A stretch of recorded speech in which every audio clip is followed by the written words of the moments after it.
Autre fait d'actualité, c'est à l'Assemblée nationale, plus que 2 semaines avant la clôture de la session extraordinaire de janvier, une session convoquée le 5 janvier dernier et qui avait comme matière l'examen de la pétition contre les questeurs adjoints du bureau Mabunda, le contrôle parlementaire et l'élection du bureau définitif de cette chambre basse du Parlement. Du côté des élus du Front commun pour le Congo, les bureaux d'âge s'évertuent à tirer les choses en longueur pour s'éterniser au perchoir. Ils demandent à ces bureaux de remplir sa mission avant le 3 février prochain, selon l'esprit de l'arrêté de la Cour constitutionnelle, organiser l'élection des membres du bureau définitif et non le contrôle parlementaire.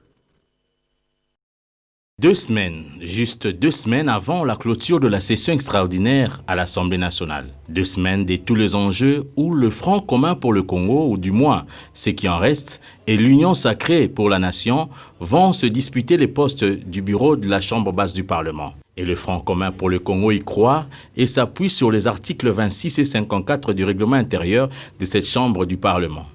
Les députés, l'appartenance à tel groupe parlementaire, à tel parti politique, se définit au débit.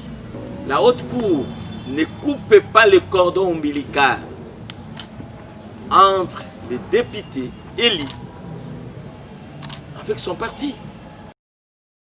Ce que le président du bureau d'âge a dit aujourd'hui est bien dit dans l'arrêt de la Cour constitutionnelle. Cette plateforme accuse également le bureau d'âge de violer l'article 168 en inscrivant les matières ne relevant pas de sa compétence en tant que bureau provisoire. L'honorable Mbosso ne peut pas déroger à cette obligation constitutionnelle.